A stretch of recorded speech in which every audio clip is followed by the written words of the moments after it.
today, so appreciate if you use the micro.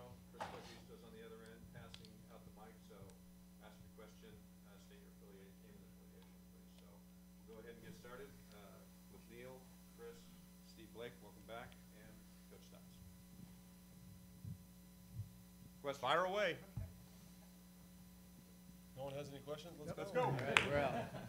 Neil, maybe. I have a tea time. So Neil, maybe you can just speak generically about how these two guys improved the roster. Yeah, well, you know, look, I think, first of all, I think it's like reunion weekend. You know, Chris and I started with the Clippers together. Steve and I were with LA together. Terry was with Steve in Milwaukee. So clearly we have a real comfort level with these guys.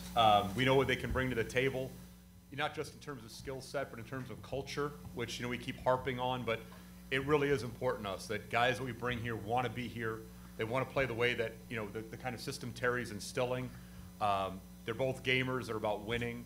And look, I think, you know, beyond depth, just their experience level and, you know, their ability to impact wins. Like we said, you know, we're kind of out of the business of just projection.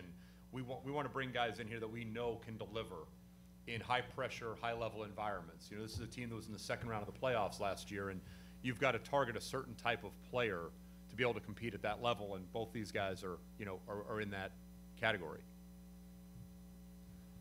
Chris, oh goodness, at this point in your career, why was Portland the right fit for you? Well, I mean, having played 11 years already, you know, I've experienced the ups and the downs, and you know, I wanted to go somewhere where I felt like I would fit and be able to actually help a team and not kind of go to a team where they're trying to build or maybe not build and kind of get stuck back on the bench or playing, you know, a small role. I want to go somewhere where I feel like I'm going to be able to help a team. And I just felt like, you know, I kind of felt like last year I tried to get here a little bit at the buyout time, and it just wasn't working out. And then I've known Neil for some years, and Coach Hughes as well. And, you know, I kind of talked to Kim a little bit about, you know, how everything was going and, you know, the direction everything was heading. And, you know, with the success they had last year, I just felt like it was a great opportunity for myself, and I think I have a little bit of work still left to do. So I'm excited about the opportunity. Steve, kind of the same question. Why were you? Why did you want to come back to Portland for a third trip? Reportedly, you were rather excited to do it. Maybe had some other offers that you surpassed to take the Portland offer. Well, it's no secret. I've been living here for quite a while, so it was only natural to come back here. Same as Chris, I wanted to go someplace where I knew we would win, and I don't think I could have went to a team that wasn't playing for playoffs or playing for the championship, and that's what I expect to have here. And you know, there's no better place to play basketball. I love it here. I've like I said, I've had a house here. My kids had my kids here, or my wife had my kids here, and so it's a great place to be. Great city, great fan base, and I love the way, you know, Coach has the team playing, and I think it's a good fit. Portland these past few years, what do you think you've learned about your game since leaving and now coming back? Well, I've just continued to mature as a player mentally, you know, understanding the game. You know, I've played for a lot of coaches and a lot of systems and a lot of styles, and you know, I've tried to take that all in and use it to grow as a player every year. So no matter what system I go into, I feel like I can fit in because I've experienced almost all of it. So you know, whatever role Coach wants to use me in is fine with me, and you know, so I'm excited about it. Coach, you haven't gotten to say anything. You got these guys to the right of you here. How do you feel about getting them, and how do you expect to fit them in? I'm thrilled to get both of them. They're both at this stage of their careers. They're both very established. They know their game. They know what they can contribute. They fit perfectly into not only our roster, how we want to play. They're about winning. They came here because of the year that we had last year. Making it to the second round, we have higher ambitions for next season, and I think they will both be instrumental in getting that success. And they're versatile players.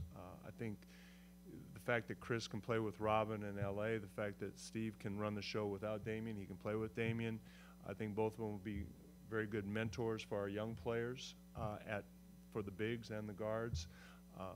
I think they'll both fit in very well in the city, style of play, and as Neil mentioned, the culture that we're establishing here. And I think it's, like I said, it's a perfect fit for both of them and for us.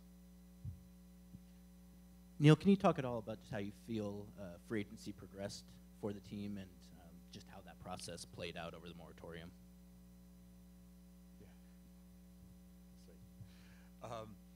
You know, I think, you know, this year was pretty much, you know, inside the box thinking. You know, we had the mid-level, we had the biannual. We didn't want to touch our core, but we knew we needed to upgrade some areas on the floor.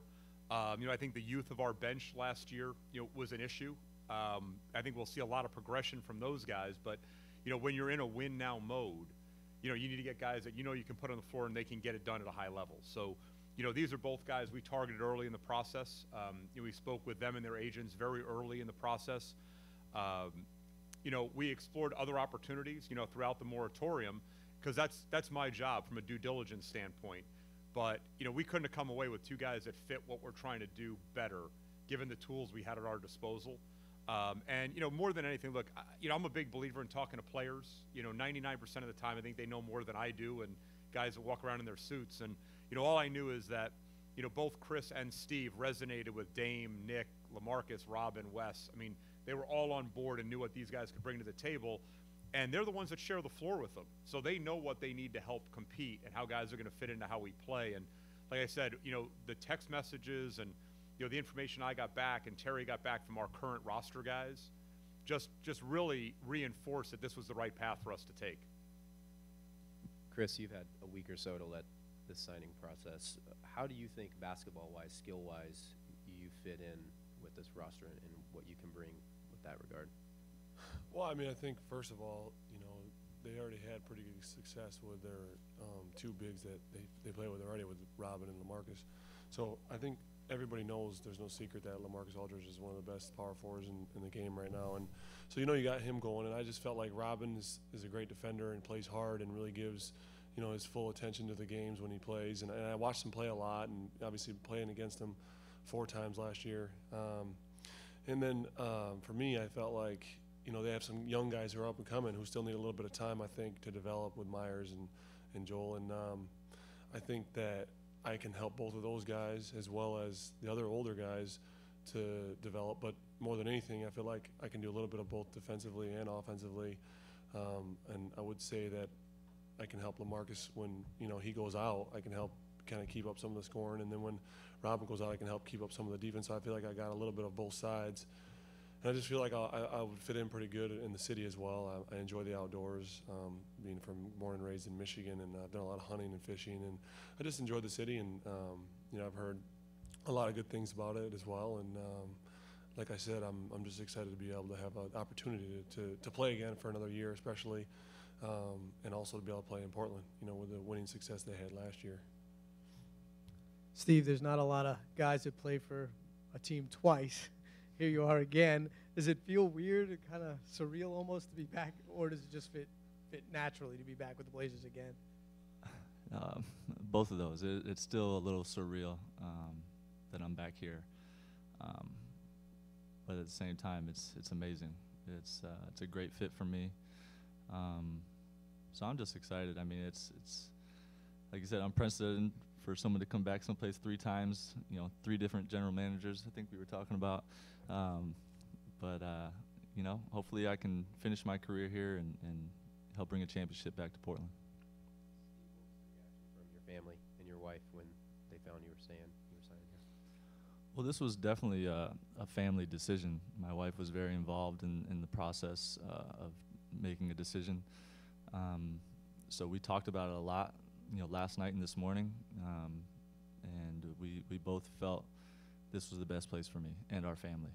And then when I told my parents, I think my mom almost started crying, and my dad was extremely happy. And so it's definitely a great fit family-wise besides basketball. Chris, you had taken to Twitter after it was reported that you were going to sign with the team. What was the response you've been getting from fans in Portland to the signing?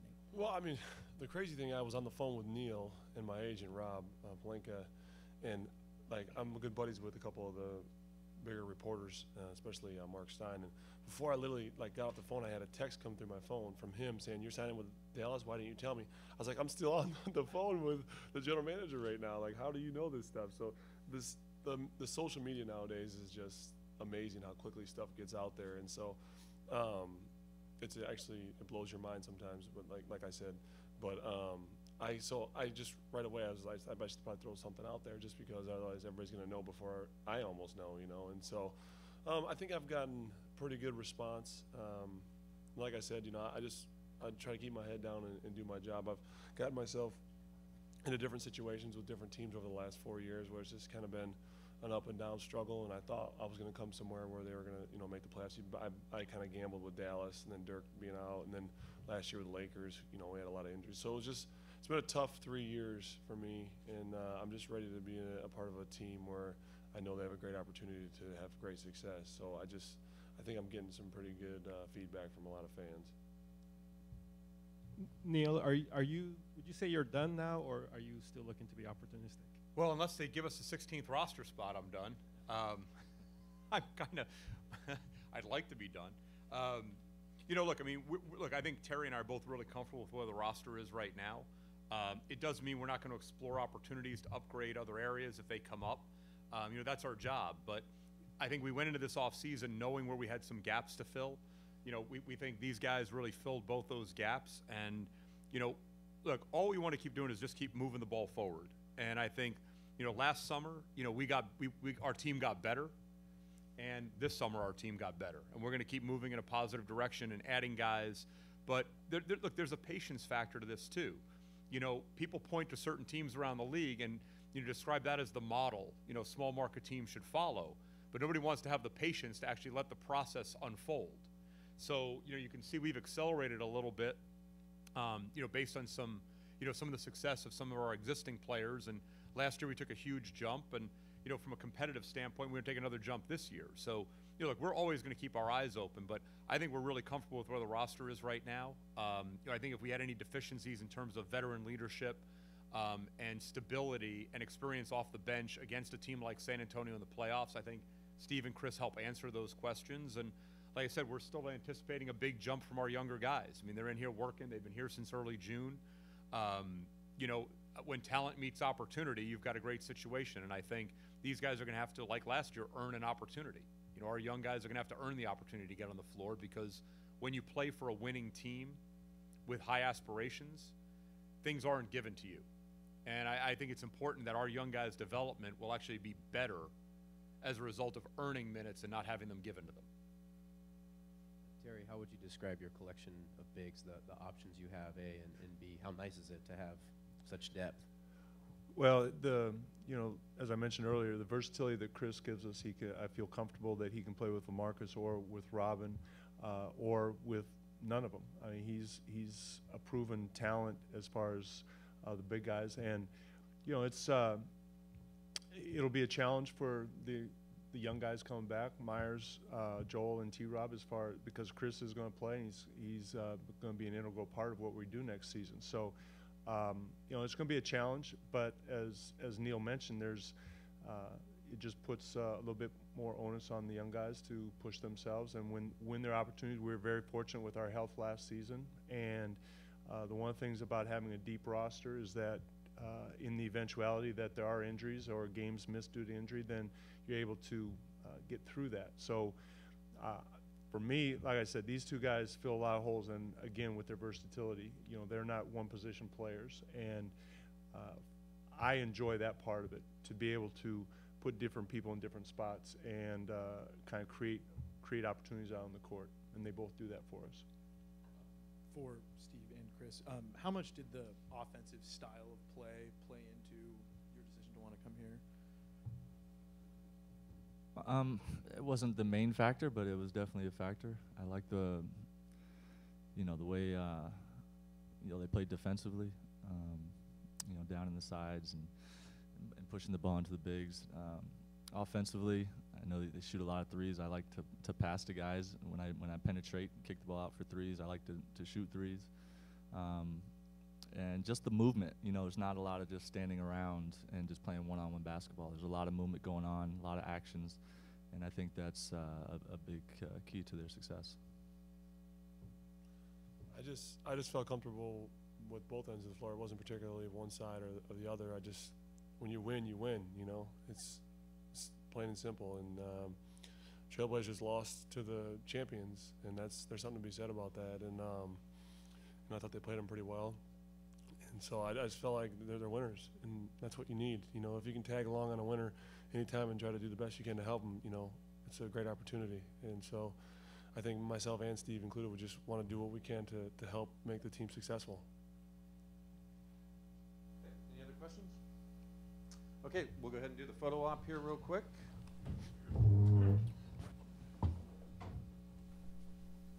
Yep.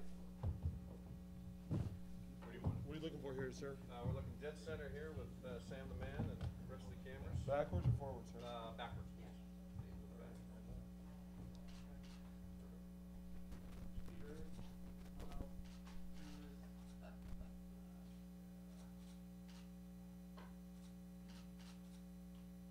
All right, then we'll do one with just Neil and Chris. Could you wait a minute until I get my phone? Yeah. No. Nothing even take pictures.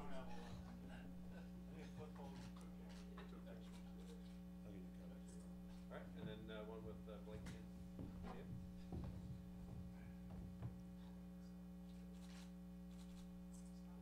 Good, cool.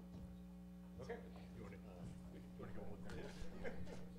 Both No. Chris and Steve will be available just here briefly. We're gonna be available.